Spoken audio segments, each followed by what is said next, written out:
and welcome. It is me, Black Venom, back with the same series, but hopefully better and updated, as some of the creatures which are in the game now were not when I was making my first series. It's basically going to be the same series, just with the new creatures and hopefully a little bit better. Now we're going to be doing it the exact same way as last time. That means smallest to largest, island creatures only. We're not going over aquatic, bosses, event creatures, or flying creatures, and DLC creatures. All of those will be in other videos later on. Now, we may as well start off right off the bat with the Meganura. Now, the Meganura, they can spawn pretty much all over the island, but mostly in swamps. They are not tameable, they can be dangerous in groups, and they are a great source of early game chitin. And the next is the Compy. The Compy is tameable, they can spawn pretty much all over the island. Now, they are for the most part curious, but then once there's enough of them, 3 or more, they will then start attacking. They can be dangerous early game, if you're not prepared. If you want to tame them, they prefer raw mutton. You can also use prime, they do not have a preferred kibble. You can pick them up, however, and have them on your shoulder, which can be fun. Alright, next is the Mesopithecus.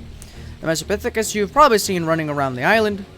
And the Mesopithecus is tameable through passive taming. Now you have to crouch up behind them with the preferred taming food in the last slot in your hotbar, and then feed them until they are tamed. Now you can have them on your shoulder, just like the Compy. The difference is, however, the Mesopithecus actually has a unique ability where that it can open thatch and wood doors from the inside, which can be very useful for early game players. All you have to do is somehow get it on the inside, and then whistle attack on the door, and it will then unlock the door from the inside, but only the inside. Next is the Titanomyrma, or simply the Ant. Now for the most part I've experienced that they spawn in groups of 5 with 3 drones, these are drones, and 2 soldiers. Now they can be dangerous if unprepared and for early game players, but are also a great source of chitin. Now they can spawn pretty much all over the island, also in caves sometimes. They are not tameable. Okay, next up is the Otter. Now, the Otter is very adorable, can spawn in the rivers around the island. Now, if you want to tame it, because you can, you have to first find it, and you'll probably see it swimming around in the rivers, eating fish.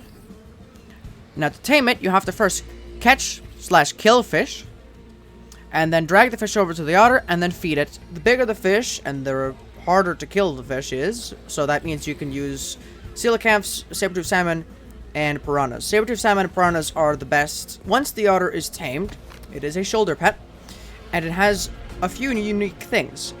One unique thing is that if you level damage, it'll provide insulation. You can also use the otter as an early game source of silica pearls, as if you tell the otter to attack a fish, it will then gather silica pearls. Next is the Microraptor. The Microraptor spawns like around Forest Peak and also around the Redwood, and they can be very dangerous, as they have the ability to pull you off your tame, which can be very annoying and very dangerous. And once you can pull off your tame, you'll be stunned for a few seconds, and so will your tame, and the Microraptor will proceed to attack you. If you manage to tame them, simple knockout tame, and then use them to pull enemy players off of their tames, which can be very useful in combat and can be the turning point. Next is these two. Now we have leeches. We have the normal leech and the diseased leech. Now they both spawn in the swamp and in the swamp cave. So for the most part you're going to encounter this one, but there is a small chance that the diseased leech will spawn. Now leeches will latch onto you and they will start sucking your blood, which will drain your health and stamina. Now, the way to get them off is to jump on a fire, or for your teammate to pull them off you. Your tames can also get leeched, which means that you have to take them off your tame. Now, you cannot tame them, but you do use them for leech blood, which is also used to make the lesser antidote if you get leeched by one of these. This is a diseased leech. They're rarer, much rarer. And if you get leeched by one of these, you will gain swamp fever. Now, depending on your server settings, you will not lose swamp fever, even if you die. And the only way to get rid of it is by taking the lesser antidote. Swamp fever will reduce your stats by 20%, so that means health, stamina, weight, and melee, and I'm pretty sure your movement speed goes up 20%. Next up is the Begamastax. You've probably encountered these. These can be found pretty much everywhere, open plains, sometimes jungles. Now, their unique thing is that they will try to steal your items. Now, if you want to tame them, you can then use them to steal other people's items. But to tame them, you have to, it's a passive tame. You put the preferred food in the last slot of your hotbar, and you let them steal it from you. And then once it is stolen enough, it will then be yours, and it can be put on your shoulder. Same goes for the raptor. Next up, we have the ARK raptors. Now, the ARK raptors can be found only in the redwood, and can be used as a very useful parachute. You can have this thing on even if you're riding a creature. And as you can see, it has an incredible glide. It's not completely a shoulder pet, so it's because it's a little bit bigger than the other shoulder pets. That is its unique feature. It's a simple knockout. Next one is Akatina, or just simply the snail. You can find these in the swamp and the caves. Now, the Akatina are a unique animal. Now, if you tame them, I'll put it on screen if it's a passive tame or not. I can't remember. Now, if you tame them, you can then use them for a good amount of Akatina paste, which is a substitute to cementing paste, which can be very useful. They can also produce a small amount of organic polymer. All you have to do is put them on wandering, and they will also defecate cementing paste, but you have to pick that up, and they will also produce it in their inventories. And over time, they'll produce huge amounts of it. Next up is the Listro. These are passive tame. You can find them wandering around. They are defenseless. They will not attack back. Now, if you tame them, they will give you and all your animals an XP boost if you pet them with E or whatever button you have. And they will then that boost will last for a few minutes, and then you'll have to pet them again, and then they will gain the XP boost. It's only for the immediate creatures around this distance range, so it's quite a small area. Next up is the dodo. Now, the dodo is probably the most well-known creature in ARK, as you find them all over the beaches. Now, as you can see here, this is one of the dodo's features. The dodo has a completely separate egg-laying system. Now, almost just about every other animal has a percentage chance of laying an egg when they have their poop interval. But the dodo has a completely separate interval when it lays eggs, which is why it had so many eggs. But still a fun tame. You can pick it up, you can carry it around, and then you can have it in your base as a pet. Next up is the dung beetle. Now, the dung beetle spawns in caves. It is very useful late game. Now, late game, you would probably need tons and tons of fertilizer, and that's when the compost bin just becomes a handicap. Now, you would want a dung beetle. Dung beetles spawn in caves. To tame them, you simply have to feed them poop. The bigger the poop, the faster they tame. And you can use spoiled meat, but preferably the bigger the poop, the better. Now, once you've tamed them, you can pick them up, bring them back to your base, and all you need to do is put poop in their inventory, put them on wandering, and they will slowly start producing fertilizer and a small amount of oil. A good strategy is to put more weights, as the more weight they have, the more poop you can fit in their inventories. This is the best way to produce fertilizer late game and in the game. Next up is the Kairuku. Now, I had spawned them in at different ages, but it seems that one has died. Unfortunate. Now, I'm just gonna move it over here. Alright, we'll just look at these two. But they can spawn at different ages, so that means like the full-grown Kairuku. This was in adolescence, and then there was a juvenile, and there was a baby. The baby is completely gone. I think the Hesperornis ate it. But the Kairuka can be found in the icebergs in the north. They have a very unique and very useful use, and that is that if you use a club or a Pelagornis, you can farm huge amounts of organic polymer, and you can then use that organic polymer as a substitute to your normal polymer. But the organic polymer weighs less than the Pelagornis inventory. It is quite easy to farm them. Now, a little tip: younger the Kairuku, that means the smaller it is, the more organic polymer it seems to give. You can tame them, you can pick them up, you can carry them around. They have no real use besides that they're cute. If you tame a baby, which I'm pretty sure you can, the baby will slowly grow up to an adult. Next up is the Hesperornis. Now, you might have seen these. They're basically like the tropical penguin. They spawn in rivers quite rarely. To tame them, you have to do the same with the otter. Drag a fish to it, feed it to it. Now, once it's tamed, you can then use it to produce both Hesperornis eggs and golden Hesperornis eggs. Now, golden Hesperornis eggs is a rare drop. Once it'll come back to the shore for every 5 fish that it kills, I'm pretty sure, and lay an egg. And there's a chance that it lays a golden Hesperornis egg.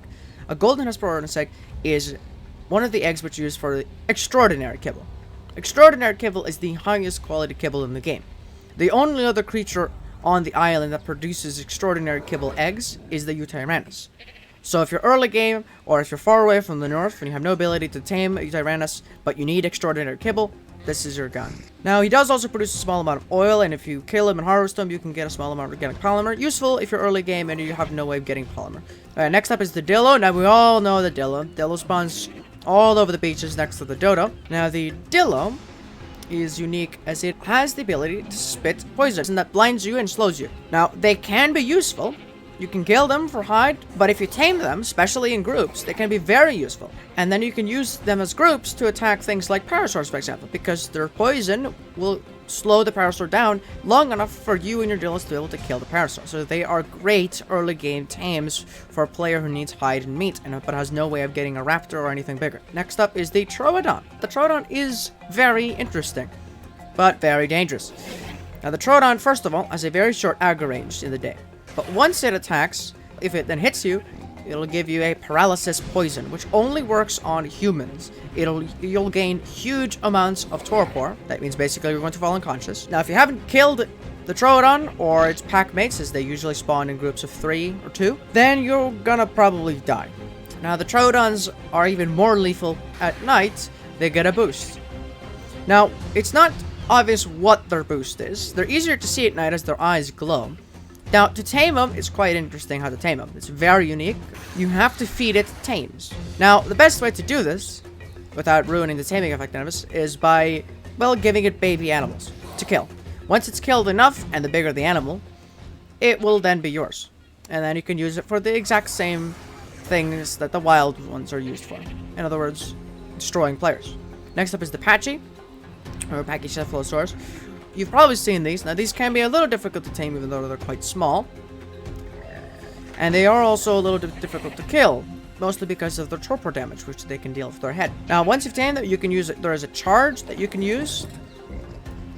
Now, you can't really turn, but if you charge into something, you will deal a great amount of torpor damage. Next up is the Ovis, or simply sheep. Now, these are very, very rare. So if you find these, 100%, you should 100% capture it, tame it, or kill it, and grab all of its meat, because they drop raw mutton, which is basically the only thing which substitutes as kibble. As raw mutton can be as fast, or even sometimes faster than kibble. Not as effective when it comes to taming effectiveness. Now, the difference between the male and the female, well, there isn't really one. One knows horns. They can both do the forward charge attack, and they can both jump. They're not very fast. They easily die, so when you see them, grab them quickly, because they will most likely die shortly after you see them. They also... Wait a minute. Okay, there we go. I just didn't know what I was doing. Okay, so you can also cut them for wool, which you can use for fur, armor, and other things. The wool will slowly grow back over time. Next up is the Hyaenodon, and these spawn packs. The highest level will be the Alpha. They are very unique predators. They are strategic predators, as they will attack only when the thing they're attacking is weak. So let's say you're on low health, don't have any armor or no weapons, they're 100% going to go and kill you. But let's say you have a dino with you, like a raptor or a parasaur, and you have good armor and good weapons, they will probably run, as they only attack when they think they can win a fight. Now, to tame them, it's also very unique. It's also a sneak up behind them kind of tactic. Now, because they're in packs, you're gonna want ghillie armor. Almost always one of them will spot you, because you're gonna have to crouch behind the one you want to tame and pet it. Now, what this petting does is it boosts them. First of all, you can use them as your own pack animal, similar to the dillo. You can also use them as a carrier, as they have a unique saddle. Now, this saddle is very unique, as it increases meat preservation and meat carrying capacity. So you can use this as a transporter for your mutton or your prime. It'll last much longer. Okay, next up is the Oviraptor. Now, the Oviraptor is a very skittish animal. It will run away if you get too close. So if you tame it, you can then use it to steal wild animal eggs. You can also use the Oviraptor to boost egg production. Best way to do that is to fill its inventory so that it can't move, and then put it on wandering, as then they will give an egg boost to all the other creatures, enable wandering. You can see the boost above creatures right here. Now, if they're mammals and they don't lay eggs, that means that they will only have an increased poop interval.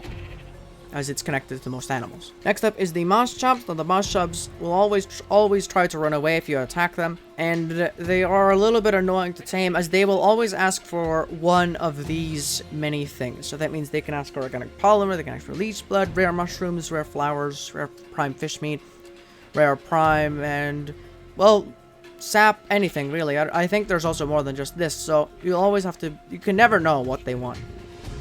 So you have to give them what they want, passively. And then once they are tamed, you can ride them. They're not the fastest, but what they can be used for is leveling their harvesting capabilities. So let's say you want this one to be used for organic polymer harvesting. You can then level it and it'll be better at harvesting it. Okay, next up is the Purlovia. Now the Purlovia can bury into the ground, and that is its unique thing. Now you might see these spawn in the snow, and in the snow, you will find them. Well, actually, you won't find them. They'll find you, because they'll jump out of the ground, stun you, and you won't be able to do anything for a few seconds while they maul you.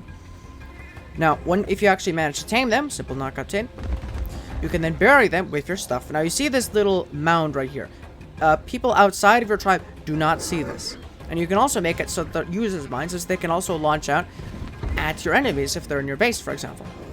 Or you can simply hide your wool in there and bury it, and nobody will ever find it, as they can't attack it. Or at least not easily. If you leave it on passive, it'll never come out until you want it to. Alright, next up is the Diplocalis. You'll find these in the swamp. They'll try to get away if you attack them, but they're very slow. Unique thing is that you can ride them underwater, and you can use them as a portable oxygen thing. Oxygen tank, whatever you want to call it, but that's really the only unique thing. Next up is the Dimetrodon. The Dimetrodon is also spawned in the swamp. It can be quite strong, so you want to be careful when you attack it. Now, it is quite slow, and it's very hard to knock out. It has a very high torpor drain. To be ready when you tame it, and have a huge amount of tranks with you. Now, once you start taming it, you can then use prime or its preferred kibble.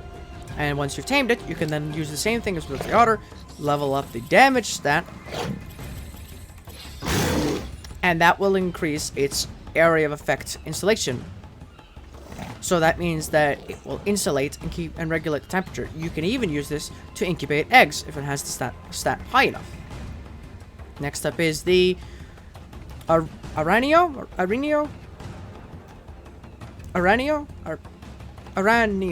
don't know. It just, the spider. You'll find these in the caves. Simple attack that they'll do on you that'll web you. And there's nothing really too big about them. They're just spiders. You want to tame them, you gotta knock them out. And you can use them to kite. Next up is the scorpion. You'll find these are in the mountains and in the caves. Now, the scorpion has a torpor attack. So it'll sting, and it'll when it stings the enemy, it will then give them torpor. The higher damage, the more torpor it gives. To tame it, you have to knock it out. Its preferred thing is spoiled meat, or its preferred kibble. And once it is tamed, you can then use it to knock things out if you level the damage stat.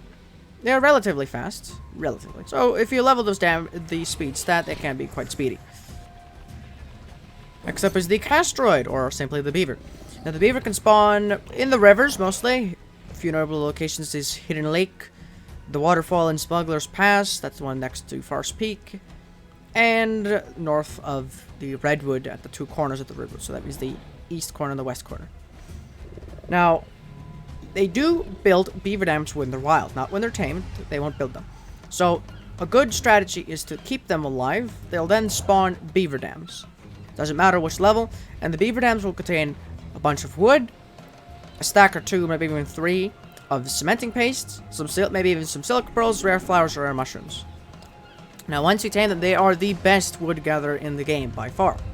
The wood also weighs less in their inventory. They also have a saddle that works like a smithy, which is very useful. Now, to tame it's a simple knockout tame, and they're herbivores, so they like medjoy berries or just their preferred kibble. Next up is the Dodec. Now, the Dodec, you'll find them moving around the island. Now, once they get to a certain health, they'll then go into their ball. You will do very little damage to them, which makes them quite hard to kill. If you manage to tame it through knocking it out, you can then use it to farm stone, as it is the best stone farmer in the game. You can also roll with it, and by looking with your camera, you can then turn while rolling. Rolling is slightly faster than walking, stone weighs much less in their inventory. Next up is the saber-tooth. Now the saber-tooth can spawn in the snow and also in the mountains. Now the saber-tooth can be quite dangerous, especially early game players. It is small, but it is powerful. And they are simply tamed through knocking it out. And then once you've tamed them, you can use them as a fighter. There's nothing really too unique about them. They don't have any unique attacks. They just have their normal bite, swipe attack. I think they sometimes do. Yeah, there was the swipe. Next up is the direwolf. And the direwolf is much more interesting than the saber-tooth. The direwolf has normal bite. Now, if you press right click or whatever button it is on your platform, you can then do a howl as long as there is at least 1 or 2 other direwolves near, and that will activate a pack buff. Now don't be alarmed if that pack buff says like a few 100,000 seconds, as that is a bug. You can still howl. You can kill them for pelt, but they're more useful alive than dead. You can also do a sniff. Now what the sniff will do is it will locate explorer notes, for example, or creatures which are under 50% health. The redder their icon is, the lower health they are. So you can locate weak or hurt creatures, which can be very useful. Also, players. Okay, next up is the Caprasuchus. Now, the Caprasuchus spawns in the swamp. Right click, leap attack. It can grab you right off your tame, or it can grab you, or your entire tame, depending on how small your tame is. And it also has just the normal bite. It's a good swimmer. Now, if you kill them, you just get hide and stuff. But if you tame them, you can then use them to do the exact same grab attack, which could be very useful in PvP situations. Next up is the terror bird. Also spawns around the mountains. The terror bird is just all around just basic fighter. And now they can be quite dangerous. They usually hunt in packs of 3s. And they can be quite dangerous if you're unprepared. But if you manage to tame one through knocking it out, if you jump or fall off an edge, you can then hold the jump button and you can flap around and glide.